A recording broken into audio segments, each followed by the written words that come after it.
Morning, everybody. Welcome in. This is the morning meeting, and it's an historic day. 1 year ago today, Donald Trump, reelected president, has been a very eventful 365 days.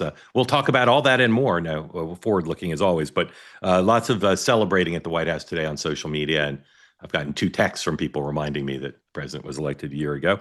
So we'll talk about that. As always, we want your participation. If you're here in the platform, please raise your hand if you'd like to be in the conversation. And if you're watching on X or YouTube, a good day to remind you, no smack in the chat, and just peace, love, and understanding for all. Big day book today at the White House. The president's got some events. We'll get through that, and then we'll run through a bunch of topics. Dan, I like your shirt. You've worn that one before, however. I have. Is that a favorite? Is that a favorite? It is a favorite, and conversations like no other. There you go. On the sleeve. Yes. There's a discount available to you if you'd like to join, which Sean will tell you about in a moment. But here's some big news. Stay tuned next week. A special Fairway and Green announcement end of next week that you'll be quite interested in if you haven't yet gotten off the fence to buy some products. So stay tuned for that. Sean, tell everybody about the discount. Well, Mark, normally it's 20% off, but because of this big election, we want everyone to get involved. So we're upping the stakes.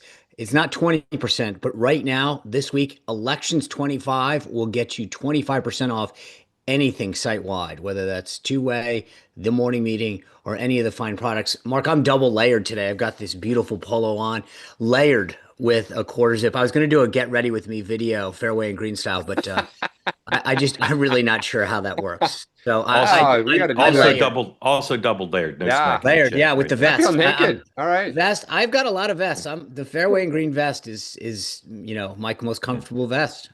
By the way, holidays around the corner. It is not too early. Fairway and Green, tway.tv/fairway. Use the promo code Elections 25. Elections 25. All right. I'm going to run through the day book real quick, and then we'll do one more bit of business, and then we'll get to the conversation. Today, the president greets the prime minister of Hungary. This is a big deal. Ally of the president. Not a big fan.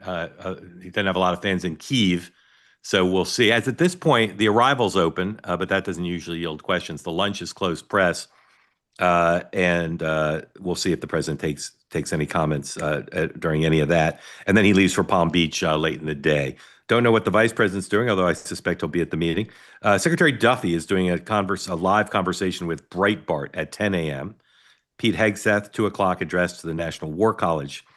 Still confusion on the Hill. The House remains out. They continue to get paid for doing nothing. Senate is meeting at 12. They're trying to figure out a plan here. Thune's got a plan. The Democrats seem to be rejecting it. There are these bipartisan talks going on, bipartisan, bicameral. 2 Republican House members, Jeff Van Drew and Brian Fitzpatrick of New Jersey and Pennsylvania, respectively, talking to Andy Kim and Lisa Blunt Rochester, Democratic senators, trying to develop a framework for the ACA tax credits, all from contiguous states, if I know my geography: New Jersey, Delaware, Pennsylvania. And Gavin Newsom, who going to International Summit on Climate, then tomorrow, sort of a victory tour, goes to Texas to do a rally alongside Democratic House members, state House members there.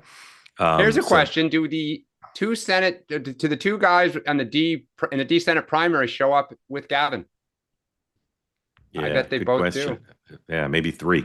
All right. Quick message also from Fairway and Green. I mean, for Cozy Earth, rather. You see my Fairway and Green on top. I am wearing my Cozy Earth pants, not pictured here, but I am wearing them. I recommend you go to Cozy Earth. Also a big sale opportunity. They're also available for your holiday shopping needs, 40% off right now. Go to cozyearth.com. Everything on the site, 40% off with the discount code MARK layered on top of the site discount for their early Black Friday sale. You can buy the sheets, the blankets, the towels. My towels are arriving today, I believe. Bubble cuddle blanket, and of course the pants, the shirts, everything else available to you. Black Friday coming early. Again, use the promo code MARK, cozyearth.com. Promo code MARK, 40% off. Wrap the ones you love in luxury with Cozy Earth. And hadn't happened this week until yesterday.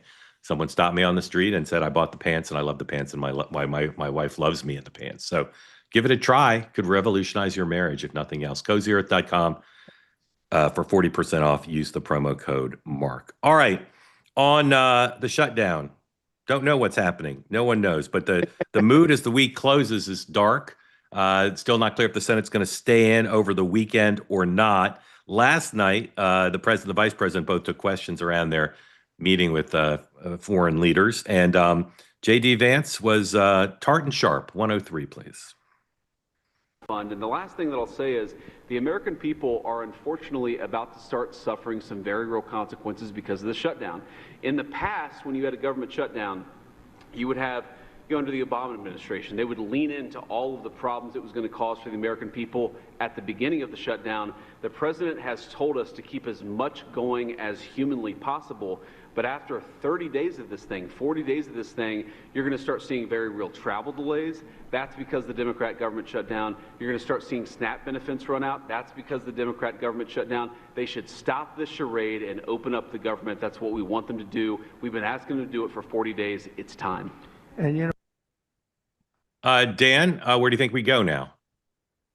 I think the fact that there are so many conversations and I do think this is like the beginning of the end type of scenario where the first step is people start talking. There'll be some fits and starts here, but I think what happened on Tuesday kind of moves the GOP a little bit. I think Democrats know, like, you're not to be greedy here a little bit, meaning like this could swing. If it gets too ugly, they will take some blame. They're riding high right now. I think they're trying to figure out what the best deal is for them to declare victory. But I do think the kind of conversation starting means like the train starting to leave the station towards an end. Sean, do you agree with that? I think if the train might be leaving the station, but it's sort of like if you've ever pulled out of like New Haven where they're changing from whatever coal to like it's going to be that clink, clink, clink, clink, clink, clink. It's not coming out of the station roaring. This is going to be, I mean, I think Dan's phrase fits and starts is probably correct. I do believe that, as you saw, they took down 4% of air traffic at those 40 major airports. Then it goes to 6, then it goes to 10. As this becomes much more real for the American people, and frankly, unfortunately, once lawmakers themselves have to deal with this problem, that will escalate it. But I still think we're ways off. They're not, they might be trying to find something, but these existential issues that we keep talking about, like you saw the contours of a deal talked about and immediately crumbled before it even got close to coming out of the gate. And so I just, no one's talking about anything real. It's like they're talking about a meeting that they're talking about. So I don't see anything in the contours of what's being discussed as anything more than was being discussed 37 days ago. So I think the conversations will heat up. I just don't think they're going to yield anything soon. I'm more bearish than I've been since it started, despite Thanksgiving and travel. I wrote my newsletter this morning. All the dynamics are working against the deal. And with the exception of these bicameral bipartisan talks, but with all due respect to Senators Kim and Blunt Rochester, they're not John McCain. They're not Barack Obama. These gangs work when there's people of stature there who can go over the head of the president. In some sense, they just can't. So I'm very but beyond that, Mark, there's nobody in there that represents the movement, right? Yeah. I mean, the problem solvers caucus is not going to carry the day anywhere. Yeah. So until it's not even just the McCains, it's somebody that actually the MAGA world would look at and say, they're a legitimate. That's a good deal. So do you guys think that Trump then the next 2 weeks wants to focus, just keep squeezing harder and harder and try to turn up the volume of pain? I don't think it's crazy for the White House to think, as they do, that the most likely outcome is a Democratic cave. Hold on a second. But so this is why I'm asking the question. Poll after poll shows they're being blamed. So not by a number so much that scares them. Right. Well, okay. So if you're going to ratchet pain up, that works in the Obama administration when you're up 10 points on the issue of who's to blame. What's fascinating is they're going to attempt to take it to 11, and yet the public is blaming them. Well, you know what's funny about the public? But Mark, you're shaking your head. Show me one poll that doesn't show the best they have is they're down 3 or 4. Yeah, but it's 3 or 4 is not going to cause them to abandon their position. But then go inside those numbers. But yes, okay. So that's Dan. That's the answer. Go inside those numbers. Tuesday. Right? hold on, go inside the numbers. What do they say? They say Republicans and MAGA supporters believe the president and Republicans are doing everything right. So that's that. Democrats believe that what Democrats are doing, and everyone on the far left, so what they're doing. And then in the middle, yes, the folks in the middle are tilting towards the Democratic position right now. But I think it's not that big of a disparity. And at the end of the day, each side is saying my base wants me to fight harder. Right. And here's the dirty little secret, right? The Democrats are divided. They're united that they'd like to be united, but they're divided about what they're willing to accept to get out of this. The problem, well, no, and I don't think ish. I mean, you've got three who would vote to open the government right now. Well, no, but I mean, the only thing I think they're divided on now is how far to press on undoing the cuts and the firing. But that's the whole thing. Right. I mean, but that can be patched over, I think. Maybe. But the point is, here's why the president it would be dangerous for him to start backing down. Because right now, Republicans are all united. There's one Republican position: open up the government. Oh, yeah, right. One Republican. The minute he starts to be in a negotiation, then some Republicans say, no, don't drop off our position. We've got the stronger position. And some would say, oh, good idea. Let's end the shutdown. They can't open the door to having different voices on the side. But see, I don't think the issue is whether they're open. I think there's not any more conversation about a vote of tying them. Now the issue is, what are you willing to guarantee after we reopen it? And the House Republicans will not guarantee a vote on the ACA. Correct. But so I'm reading this a little different, by the way, which is, at least from some of the intel that I got, which is Democrats have gone from a vote to they want a guarantee of a certain magnitude of extending the benefits. So the vote is one thing, but at least some Democrats are saying we want a guarantee. Some are saying stuff. It's Mike Johnson saying, I'll bring it to the floor. They know it'll pass if it comes to the floor, and Johnson knows it. And they're only going to be 40% of the R's that vote for it. I don't. And that's the problem. I will tell you this. If it was brought straight up, you might peel off. I'm not entirely sure of that, but also, you know, as well as I do, they're not going to bring it up in a form that's palatable. They'll bring it up in, So it also, of course, depends. It depends on what the it is, you know. But that's the other reason they don't want to open up the conversation to this discussion, because they don't want to have an intra-party debate about healthcare. They just don't, because the moderates have one point of view and it's too complicated. All right. We'll keep watching that. And again, Secretary Duffy speaking at 10, and he's critical here because the number of flights is increasing. Will be more and more flights will be canceled. Again, I have my flight Monday, so it's got to be solved by then, or I'm taking the Chinatown bus. And Thanksgiving. So we'll see. And by the way, who is the first candidate that's going to come out and say shut down private jet travel? It's going to happen. Someone's going to say, why is Teterboro and all the private FBOs open? Maybe I will fly private on Monday. Hadn't thought of it. Just kidding. All right. Here is the cover of the New York Times 1 year ago that Caroline Levitt tweeted out moments ago. Again, other people have already sent this to me. Trump storms back. He defeats Harris and caps his resurgence from outcast to felon to president-elect. And of course, he did that to a large extent on the back of saying Joe Biden could not deal with the affordability issue. Inflation was out of control. Well, the president now has his own affordability issue. New York Post today, extraordinary story, 105, saying big problem, dollars and cents. Trump touts affordability while inflation rages across the U.S. on everything from food to furniture to cars. This story was not edited by Sean M. Spicer because it has a lot of data in there that suggests, yes, inflation is a problem. The president pummeled by two brilliant op-ed writers, columnists in the Wall Street Journal, Matthew Continetti, who I believe is his first column for the Journal in his new job, and Kim Strassel, both writing columns saying the Republicans led by the president need a plan on affordability, and they need to do it quickly or they're going to have a horrible midterm. So in order to address affordability, the president of the United States decided to speak out in ways that Dan will find hilarious. He already does because he's seen this. This is the president of the United States auditioning some really focused, powerful lines on affordability. 104, please. Talk about the cost of Thanksgiving and the cost of living through Thanksgiving and enjoying Thanksgiving. For Joe Biden, it was 25% more than it is for me. At a later time, our energy costs are way down, our groceries are way down, everything is way down, and the press doesn't report it. The press reports whatever the con people say. You know, I call the Democrats con men and women. They make up numbers.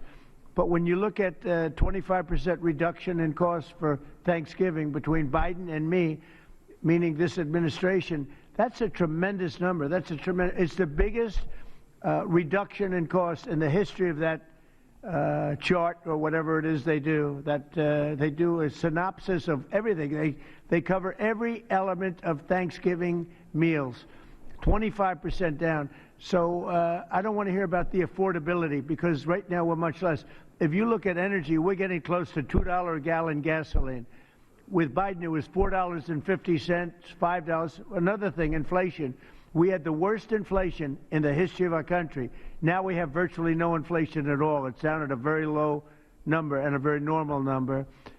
So the affordability is much better with the Republicans. The only problem is the Republicans don't talk about it. And Republicans should start talking about it and use their heads, because we have great numbers. We have and they're going to only get better when all these jobs open up, all these factories open up that are being built all over our country. I mean, we are building auto plants. We're building AI plants. We're leading in AI over China and everybody else. When all of these plants start opening, we're going to have a revolution, a positive revolution, economic revolution like never before. Thank you very much, everybody. Dan, you know I only rarely violate my no two-part question rule, but I will now on the occasion of the president's anniversary of his resounding election. Number one, how intimidating. One of the closest elections ever. Yeah, Let's just exactly. be fair. Yeah. Well, he won all 7 battleground states. How intimidating, how overpowering is that, and focused is that message on the economy? And number two, I'd like you to unleash your inner Daniel Dale and fact check what the president said. Well, how powerful is that? I joked with you prior to coming on air. I don't know who may run that clip more in ads, Democrats or Republicans. I mean, hat tip to Leland Vitter, who ran a segment the other night, literally playing what Joe Biden said and Donald Trump said, and they are almost carbon copies. Gas is coming down. Biden actually in a press conference said, Thanksgiving's cheaper this year. Trump sounds so tone deaf. He can't bring himself to feel your pain. Instead, he tells you there is no pain and we're winning. Like, it's how he operates. So I think the problem that they have are two things. One, if we just look at the last 2 months, I don't think I've heard big, beautiful bill. I don't think I've heard tax cuts. I don't think I've heard anything on kind of a lot of the substance of your life. I've heard Israel, Ukraine, crime. The Wall Street Journal ran a story in August. We talked about it one show. Trump reportedly said that part of the crime crackdown was he doesn't want to talk about the economy. He's great at shiny red balls. So you can do what he did, and all we have to do is hold up people's lives saying food is more expensive, clothes are more expensive, healthcare is more expensive. Keep telling everyone it's not true. Do you got any fact check on that, what he said? What's that? That gas is down? Sure. And you know what? In a week, gas could be up. Does anyone want to bet on No, but overall, did he say anything you said wasn't true? I mean, for instance, some people say the Thanksgiving thing he's doing is food. Some walk into your grocery store. Some food things are down. Some are way up. I mean, again, you're telling people they're wrong. That what they're experiencing is wrong. I mean, Sean, every poll has said this for 5 months. Yep. Focus group said so. Let's. I know, Mark.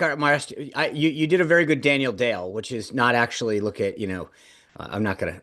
So you're gonna tell people that what they're no. Here's what I'll tell you. I'll tell you the facts. So right now, Walmart put out the cost of their annual Thanksgiving meal. It's $41.92. That's down 25% from last year. That's a fact. But it's substituted generic Walmart products for brand names. They're just by the way, can we? All right, because I want to mention good, but it's not the same. If you have not listened to the McDonald's earnings call the other day, go listen to the CEO talk about the 15% decline in working class customers who in their focus group said, and I'm going to quote, the cost of clothing, rent, healthcare, childcare is too much for them. Okay, so they are not buying but what besides that? Sean, your comparison, I just got to get this line and then it's floor yours. It's like your comparison's like a turkey to a McTuckin. Like They're not the same. They changed the whole basket. Okay, so here's what I would say.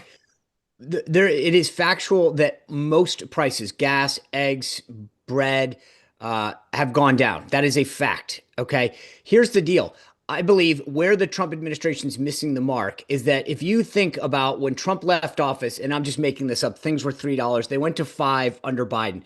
Biden said, don't believe it. It's transitory, whatever. That's different. What's happened in a lot of cases is prices have gone down to say 4, where the Trump administration, I think, needs to do a better job is sort of inserting the comma.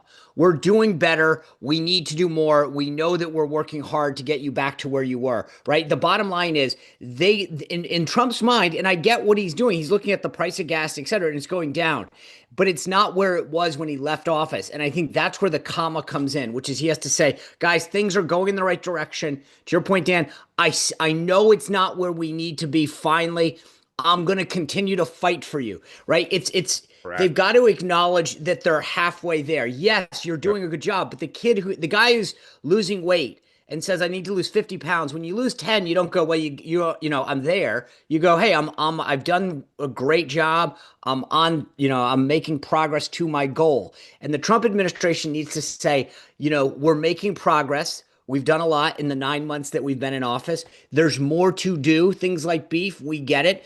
But he tackled the egg issue. He tackled gas. I mean, there's things he's doing, and they just need to acknowledge that the job isn't done. And they need to acknowledge that people are suffering, because what you just said is what Biden couldn't bring himself to do. Right. Biden could not say, right. But Biden's view was, we passed all this stuff.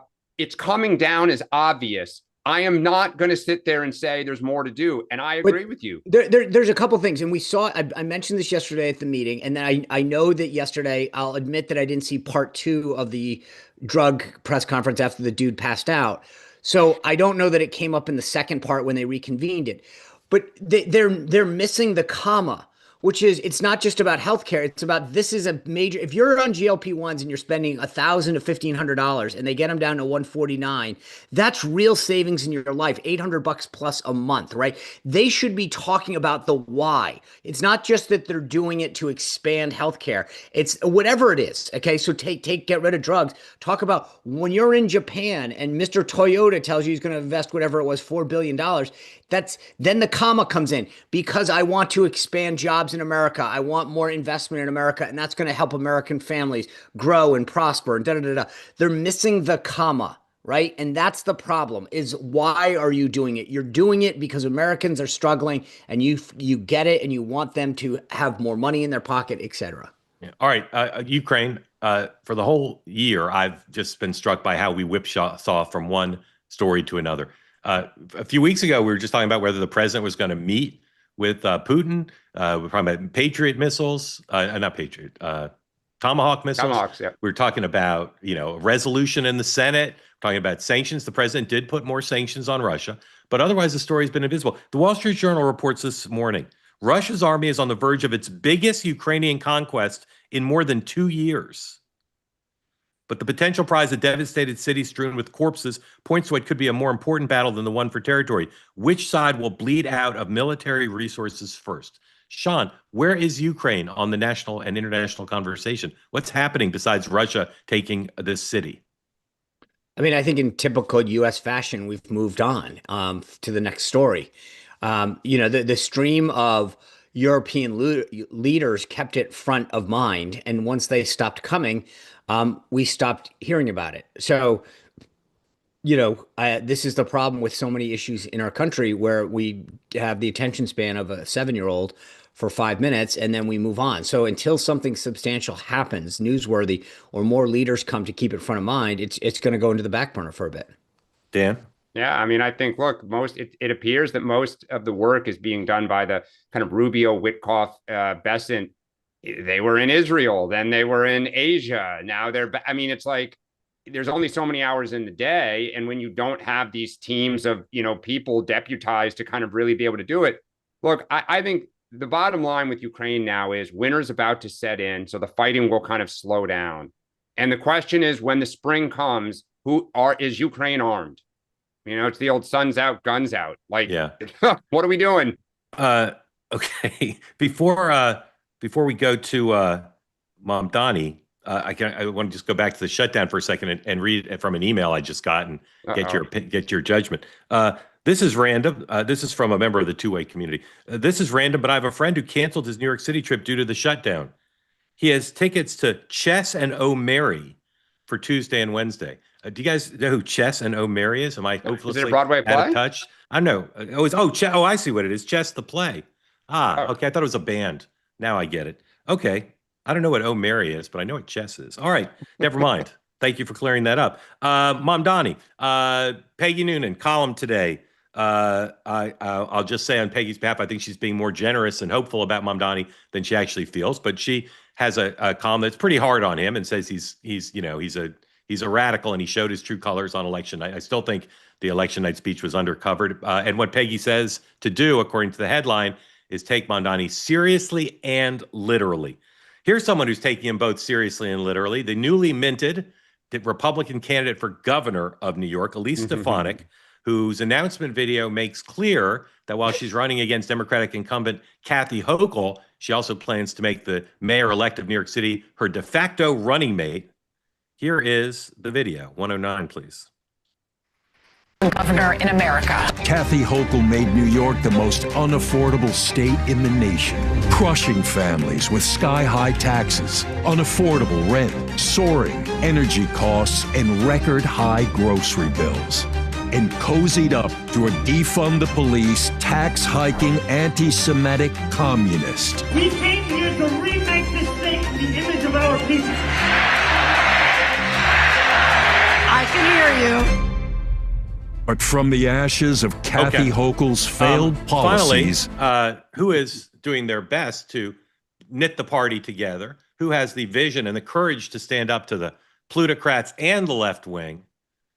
Barack Obama making a surprise appearance at a live event by his friends and the former staffers in the Pod Save America firmament. Here is the former president weaving a narrative that the Big Ten can contain moderate, like their Republican, Democratic governors elect in Virginia and New Jersey, but also the man that Kathy Hochul's opponent calls a communist, Barack Obama, ladies and gentlemen, last night in D.C., 110. Again, Tuesday was nice, but we've got a lot of work to do.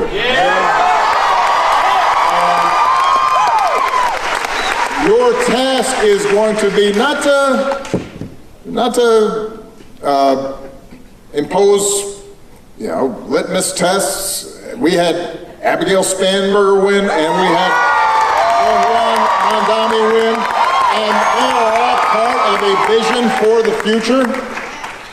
Our job is to say that we want everybody engaged, and we want to have a conversation about how to make sure that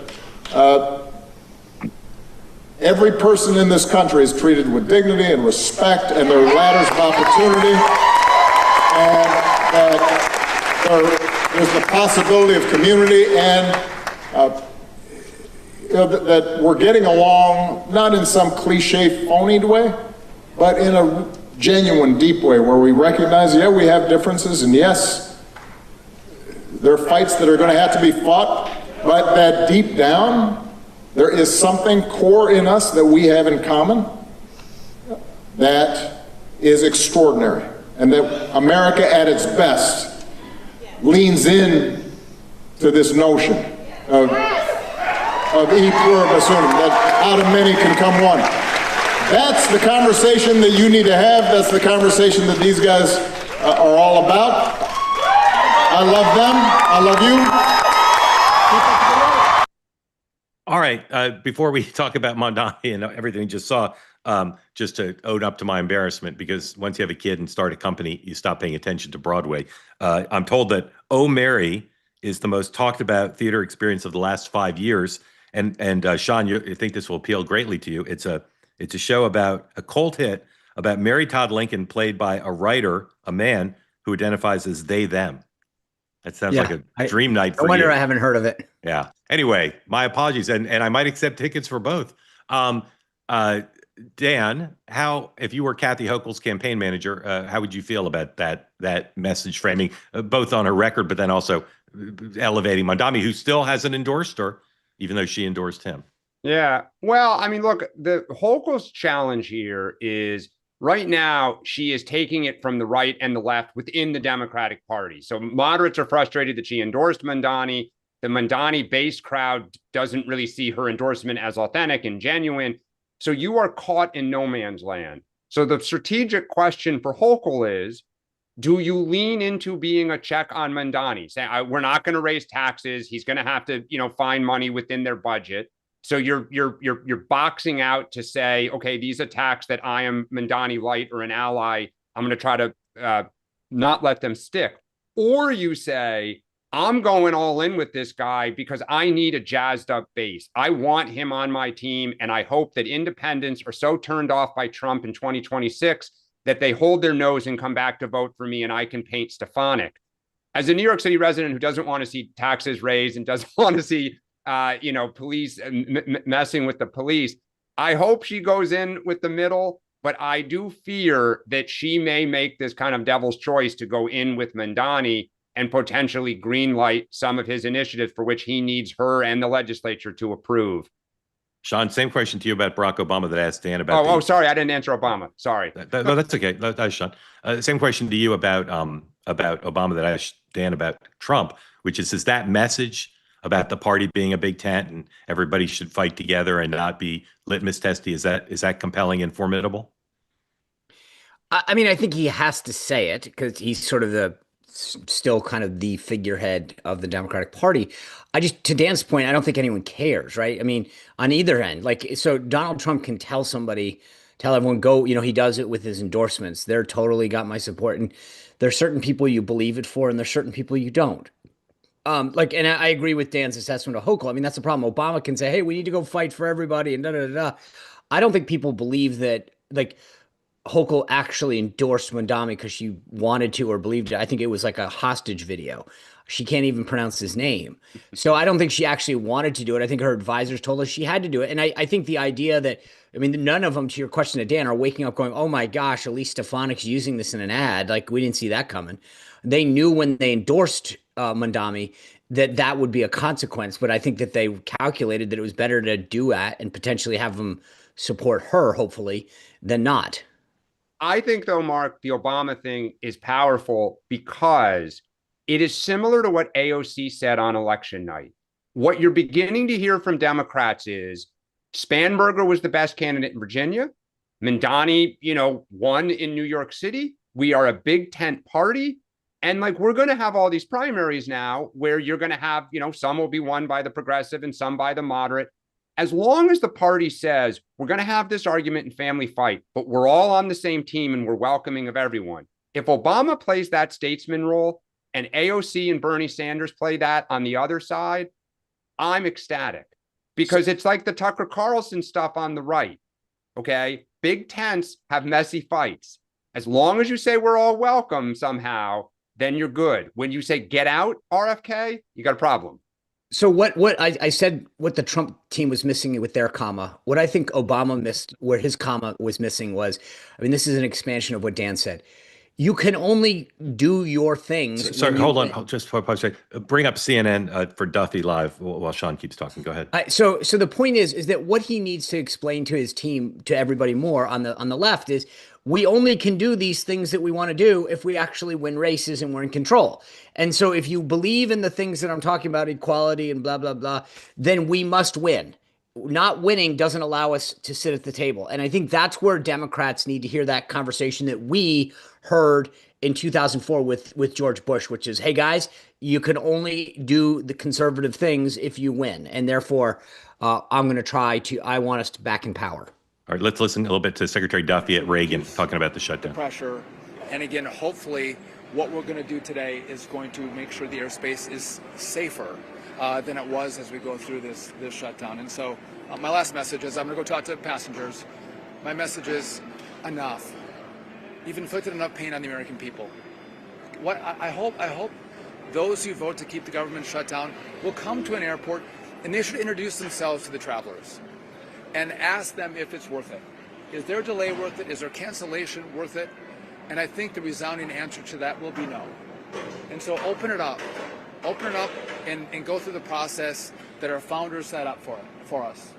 which is debates and votes. With that, thank you all. I appreciate you coming on. Thank you. Okay, just by the way, yeah. one interesting note: if they Transportation pull, I don't know, Secretary it's Sean Duffy, if Reagan just now too late taking probably to pull questions. up the quad, but I got Fox on in the corner.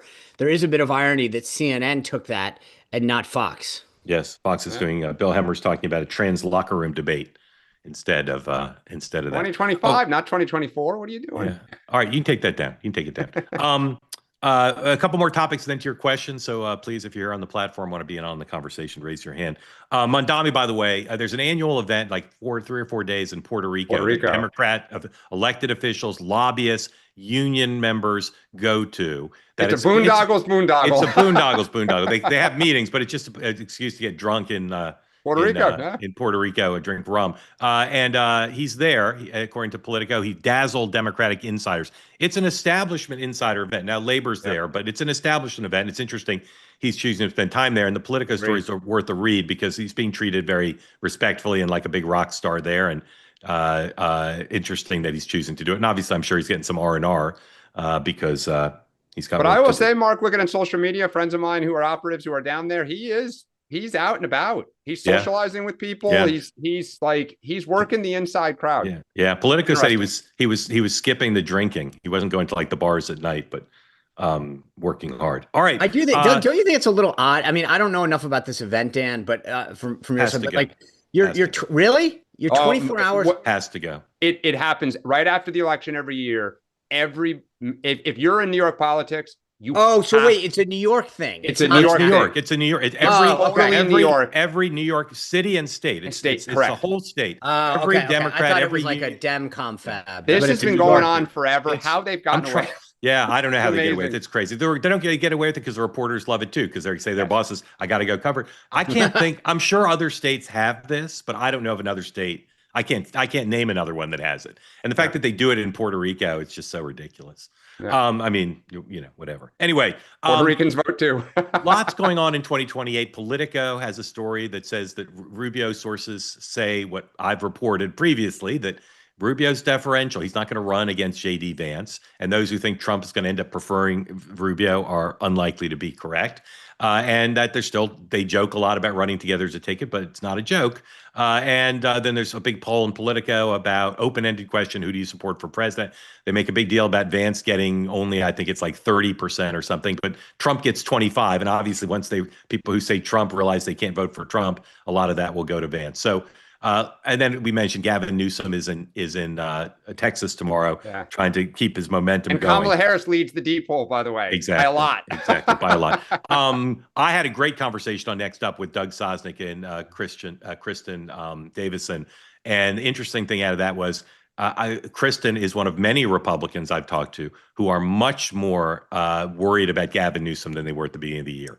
Beginning of the year, they thought he was a joke. Bring him on. Great if he's the nominee. She now says, and I've heard this from others, that he's very formidable. And Doug's no fan of AOC for the party, but they both thought AOC was quite formidable as well. And they both picked as their third most likely Democratic nominee, besides Newsom and AOC, Governor Shapiro.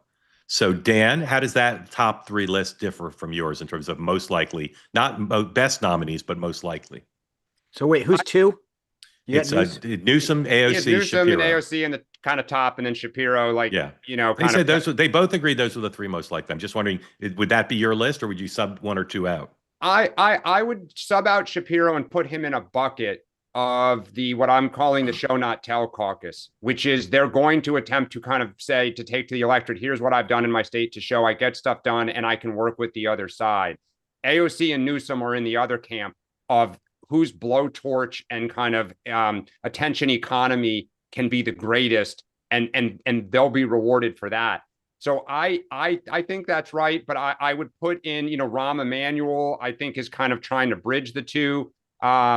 It's fluid because I go back to moderates had a great night on Tuesday night. All the attention's on Mondani because Republicans wanted on Mondani. But if real world's not on X, moderates had a great night within the Democratic But wouldn't that argue for Shapiro? Sure, but it also brings open a whole bunch of other people that are kind of lurking around out there. We have to see how Shapiro is when he struggled when Oppo came out and once before. I am impressed though that he's out like he is right now. MSNBC. So just to button it up, is he your third in the top three or no? No, he's in the second tier with so is someone else in the top three? Just AOC and Newsom right now. Okay. Not in the spirit of the question, but I'll accept your answer. Sean, who's your top three? I was writing this. I think Newsom unequivocally. I'm going to throw Whitmer in there. And then I said this before, and I'm still stuck on three. I feel like there's as I used the phrase before, I'll use it again. I think there's a car crash at three. I think somebody's going to break out, and I'm actually, and just I feel embarrassed to say this, but I feel like this whole theory that maybe Cheryl. I think Mikey Sherrill more than Abigail Spanberger could be like somebody wanting to take a ride on that and saying, you know what, she pulled out a bigger win than we thought of. She deflected issues well. I don't know. I want to keep a space open for three. Okay. Marcus, are those your three too? Are those your? The problem with AOC to me is we've talked about this before. She gets the message. She gets the audience. I just don't see the infrastructure. Oh, she's going to have hello, Bernie Sanders and Mandani. She'll have a volunteer army like you have not. She will have more volunteers to start than anybody else. Now, the question is, once as Mark says, when she has to start having uncomfortable conversations and microphones shoved in her face on the trail and stuff, how does she do? But that's why, how can you not put her there? Because she's going to have the infrastructure, the money, and the energy to start. And Newsom actually now is going to be pretty close, I think, as well. Yeah. My top three are Newsom, Shapiro, and Michael Bennett. All right. You are big on Bennett. I am. Okay. Raise your hand if you want in the conversation. Here we go. Hey, Sean. Dan, what about Euroboss? What's it? Colorado? Jared? He wants to. Yeah, I'm not. I'm not on that team, but we love everybody. All right, Sean, winner of the week. My winner of the week is Bruce Blakeman. He's the Nassau County executive. So just outside New York City, Nassau County, as you guys know more than I do, was went Democrat over and over again. It went Republican for Trump and for Blakeman, and he held on to it by an even greater margin. So to me, that was the bright light that we as Republicans can point to. And I only say because it really was swingy, and then he grew his margin. I think that is good news for whether it's, he's potentially running for governor. The rumors are, I don't know if Elise's announcement matters enough to him or not. But he showed what it takes to win in a swing area, and he embraced Trump fully. So that also, I think, for those Long Island seats, Nicola Lota, and those actually probably give a lot of the NRCC, makes them feel really good. Dan, winner of the week. My winner of the week is a woman that I love, in addition to my wife, Nancy Pelosi. She announced her retirement. She is a historic figure. I think if you're a Democrat, what she did on AIDS and gay rights and healthcare and climate change is amazing. If you don't like her politics, you have to respect that her ability to wield power, to get stuff done, to enforce discipline in the Democratic Party. Think about John Boehner, Paul Ryan, Kevin McCarthy, all the Republican speakers that could not last more than a few years and just struggled. And that woman got stuff done with a kind of velvet hammer. So Nancy Pelosi, take a bow. I got to say, I don't know where I'm going to get my stock picks now. This is going to be a huge disappointment.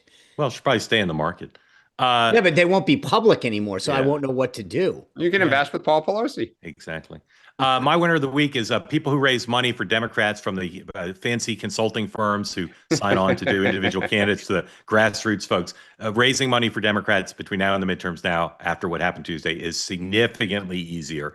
And they're no longer pushing on closed doors, whether it's Park Avenue or TikTok or wherever it is they're trying to raise money.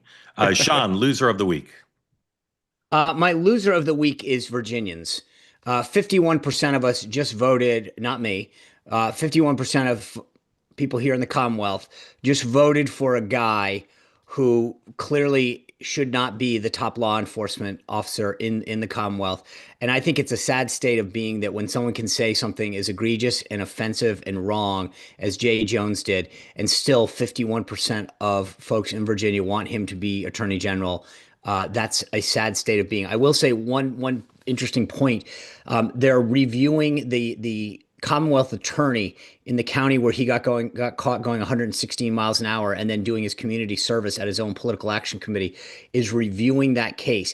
If Jay Jones actually is found in violation and his law license is rebuked, then the Commonwealth law states that he cannot serve as Attorney General. So this could be an interesting dynamic that's coming up. Could be the best thing for Democrats ever. They could replace him with somebody else. Dan. My loser of the week is Donald Trump. I know some people have tried to say that this had nothing to do with him, but he had been on a roll this year. He was, as vaunted and feared, even kind of within the Democratic Party, that was demoralized about how to confront him. Dan, sorry to interrupt you again. Just get Fox up. Thune's talking live. Go ahead, Dan. Sure. I mean, look, Trump may get the mojo back, by the end of today, but at least going into this weekend, he's taken a hit, and Democrats have a wind at their back. All right, can we listen a bit of Thune? We have a proposal that they have been reviewing and looking at now for several days, mostly with things that they asked for, including a normal appropriations process. We open up the government. They get a vote on their Obamacare fix. They want to sit down, meet with the president on a path forward. He's more than willing to do that. All those things are in play, but they can't take yes for an answer for fear.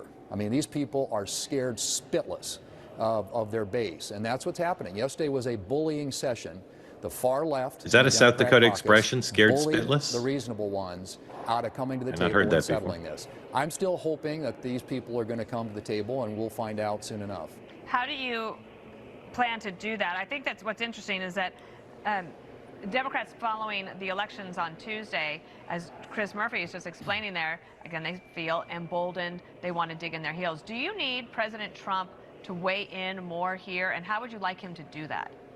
Well, President Trump is more than willing to weigh in and to talk to the Democrats about path forward on how to fix the unaffordability and unsustainability problems of Obamacare, a problem the Democrats created. The president's more than willing to help them fix that, but not while the government is being held hostage. All the president's saying is, open up the government. All right, and let's sit down and talk we're running out of time, so we'll keep following that. Dan, did you finish up, or did you want to say more? Yeah. No, that's it. Okay, we'll go quick here and get to your questions quickly. Loser of the week is California Republican. Sorry, who's your loser? Sorry. California Republican Party. Just ridiculous how long they've been in the wilderness, with the exception of Schwarzenegger. And after what happened on Tuesday, it's just hard for me to imagine how they're going to recruit people to run in that state right now. Sean, what to look for this weekend? Patriots are playing down in Tampa Bay. They're playing the Bucs, and I just think it's going to be a great game. That's what I'm looking for. Dan. I am looking to see if Chuck Schumer and Zohran Mamdani may meet. They spoke on the phone. Schumer's got to start getting ready for his own stuff. Do those two meet? I vote for Junior's cheesecake. Nothing more unifying. I'm looking to see if the Senate works over the weekend or not, whether they give up. Oh, yeah. Well, they work. All right. What do you think? Let's quick bet. Yes or no? Yes. All right. Who has a fundraising trip this weekend? I think they will. All right, let's bring in folks again. Raise your hand if you're on the platform. You have a question. Try to keep them short just because we're getting to you all late. Brian from the farm in Rhode Island, welcome in. Thank you for joining. What's on your mind, my friend? Not too much. Good to talk to you guys. It's awesome that, the two ways of podcast format now as well. It's been great for me during the busy farm season, but just wanted to check in and thank the community. We're having our next big event for the MS community locally on Sunday. And I just wanted to, check in and say thanks, let everyone know the farm's going great. It's grown faster than I could have ever imagined with the help of this community. There's a lot of people here, that were here a year ago when we started this project. And it's just been an amazing year. We have 7,000 square feet of additions of new gardens going in next year. And I just wanted to come on and say thanks to the community. Awesome. Brian, thank you. If people want to support the farm, remind them where they can go. On GoFundMe, if you search Chapin Road Farm, you can find our first little small fundraiser. Our 501c3 filing is waiting for the government to open back up again to go through. Okay. But we are a nonprofit in Massachusetts, and any donations can be tax deductible retroactively. I found out. So great, Brian. Thank you. Great to see you. Appreciate it. Love you guys. Thank you, my friend. Thanks, man. All right, here we go. Barbara, welcome in. Tell folks who don't know where you are what's on your mind. Good morning. I'm in very red county of Tazewell County in downstate Illinois. And sorry to talk about Tucker again, but when the Tucker story broke this week, you asked Sean why was MAGA upset or how would it affect MAGA? And he said he only thought it'd be a little bit of MAGA. And I would like to know from him, because I don't know, what the percentage of evangelicals comprise MAGA, because I don't think they can afford to lose them. And there was something Tucker said, he despised Christian Zionists. Now, that's not a term. I'm in an evangelical church. That's not a term that you hear in an evangelical church, but you do hear this: dispensational premillennialism. And I really think you ought to look it up. The guy that ended your show yesterday kind of was referring to it, but say it again, please, Barbara. Dispensational premillennialism, and it's a view of the time before Jesus returns to earth. There will be dispensations. I don't subscribe to it myself, but I am in an evangelical church, and almost all, Southern Baptists, huge denomination, premillennial dispensationalism. And our Israeli ambassador, Huckabee, believes in dispensational premillennialism. I believe Hegseth, I've heard him speak, dispensational premillennialism. And I believe that's why Ted Cruz quoted that scripture out of Genesis to Tucker Carlson. We can't afford to have this split in MAGA. Listen to Eric Metaxas is talking somewhat about this, or Kirby Anderson down in Texas. I would talk to him, but it's an important thing for you, people that might be of a Christian denomination, but not familiar with this evangelical viewpoint, that this could split a lot of the MAGA, frustrate them greatly. Barbara, thank you for that. We'll let Sean respond. Eric Metaxas is a genius, by the way. Those of you who aren't familiar with him, I recommend him. Sean. I wrote it down. I'll look into it. I thank you for flagging this. Okay. Barbara, thank you. Grateful to you. How'd you find Two Way? Oh, I found you before the election, and I've been a fan of yours for decades, Mark. Thank you very much. Appreciate it. Thank you very much. I like the gusto of that. I like that. Yes. Nicholas, welcome in. Tell folks who don't know where you are what's on your mind for Sean and for Dan. I am in upstate New York, but I was born and raised in Staten Island. And so I voted for the new mayor. So it's a good day for progressives. I did come on this platform about a year ago before I wore my shirt. And thank you, Dan. So I'm very happy today, more so than the last election. I did have a question for you, Dan, because Mayor-elect Mamdani actually got 10% of Trump 2024 voters. When Kamala lost, 10% of Trump 2024 voters. Trump 2024 voters. Okay, sorry. When Kamala lost, it was this big thing in the Democratic Party. We need to win young men back. Zoran won young men by 40 points, right? So do you think, instead of the lesson coming out for Democrats, do you think Republicans will be successful in villainizing him in the way they want to? They tried with AOC. They tried with other far-left politicians. And I don't think Zoran will be as easy to vilify as Republicans may think. Yeah, great question, Nicholas. Sean, Dan, rather. Dan. Yeah, a terrific question. Look, I think Mamdani is going to now start trying to enact his agenda. And I think the question is he successful and does it work? If he is struggling, if the governor is blocking him, if he moves around police assets and crime starts to spike again, then it's going to be a problem for the party, right? It will be seen as a failed experiment. If he makes changes and things are still running okay, then I think the Democratic Party is going to say, candidates will say, I'm running my race, I'm a Spanberger Democrat, or I'm a, Shapiro Democrat, or I'm a Newsom Democrat. Like Bernie Sanders is a socialist and he's been around, for 10 years, he's been prominent. So, I mean, they've tried it with Pelosi. They've tried it with Hillary. I don't know if they'll be successful.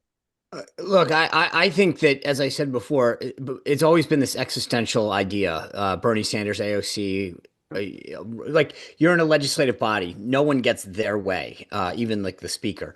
So this is going to be different because he's going to be an executive, and either he gets it done and it falls on its face, or he has to make excuses why he doesn't get it done. In either way, like there is no way I can possibly see any of what he's talking about being successful. Like it's just it doesn't work financially and otherwise. And therefore, I do believe that as Elise did in that ad, we are going to make it very clear that everybody on the left has to answer for this guy and his policies because it's not going to be abstract anymore. It's going to be very, very real. And we're going to see the consequences of his actions in New York City and be able to point to them. Nicholas, thank you. All right, Sean, what do you have tonight? Well, we talked a little bit about anti-Semitism. There's a new column out in the Free Press by Victor Davis Hanson. I'm going to talk to him tonight on the show and actually really get into it because if you read the column that he put out, he has some strong beliefs on where MAGA is in particular on Victor Davis on anti-Semitism. I think we're probably going to get into the whole Tucker Carlson thing. And you mentioned Eric, but I think Victor is one of the greatest thinkers on the right. So I'm looking forward to that. Smart guy. Two ways left today. Random offense with Ethan at 2 p.m. Eastern time. Ryan Glass-Spiegel of Front Office Sports comes back. Two-way tonight is on 5 o'clock live on the two-way platform. 5 o'clock tonight Eastern time. Amongst my guests, Larry Sanger, the co-founder of Wikipedia. I have some bones to pick with him. No, we'll talk about the news and Wikipedia. Join us at 5 o'clock. It'll stream on YouTube at the regular time. And then, of course, we'll be back Monday, but in a different manner, perhaps. Announcement. Everybody listen up. Sean and Dan, over to you. Well, so thank you, Mark. With kind of Sean and I and two-way have mutually agreed to part ways here. And we're going to do it in 2 weeks. We're going to continue to be a part of the show and help in the transition. And I just want to, take this opportunity to thank Mark. I mean, I have immense gratitude to you from agreeing to meet with me when I emailed you out of the blue. You didn't know me, to get coffee, to pick your brain, to obviously, inviting me to join you on here. You've been a mentor to me kind of on air and off on the business side. And so, Mark, I just could not be more grateful to you and thank you. I want to thank the whole two-way team. Some people have heard, you hear voices throughout the show, but they're all amazing. I want to thank all the advertising partners who took a risk and bet on two-way, obviously the investors in the platform. But most importantly, I want to thank this community. It's just been a privilege to be able to listen to you, to learn from you about your life, your communities, your families. So just thank you all. And again, Mark, thank you for everything and the opportunity that you've given me, and look forward to running through the tape for you and for two-way in the community the next 2 weeks. Sean. Yeah, I agree with Dan. We're going to have a great 2 weeks, and then, but appreciate all the support that everybody's given and look forward to keeping it up. We'll have more to say about the future of this program, which will continue. I will be here. Others will be here. And of course, we'll talk more about the great achievements and contributions Dan and Sean have made over the last year plus to building this program. But again, as Dan said, more to building the community. Couldn't be more grateful to you both for being part of it. Doing a daily show at 9 a.m. Eastern time is a big commitment, and so grateful to what's been built. And as testament to that, you saw some of it today, that people like Brian, who's been here and done this extraordinary thing to start a farm, and this community rallying around him and helping him. And we saw just last week when people stepped up for food banks because of the shutdown. Again, not a normal show in that respect in terms of the community, but also in terms of the conversations we have. No smack in the chat. Peace, love, and understanding are real, and you both built this with us to make it a reality. And I'll join in, take the opportunity to thank the folks who produce this show every day and do such a good job to make it hum. And again, thank all of you. We will indeed be back Monday morning, 9 a.m. Eastern time, 10 more shows for the three of us, and we look forward to seeing you then. And as I said, we'll have more to say about Sean and Dan and their extraordinary contributions as we close out the following week. I'll see you at 6 o'clock tonight. Thank you all. Have a great day, and we'll see you Monday morning. Thanks, guys.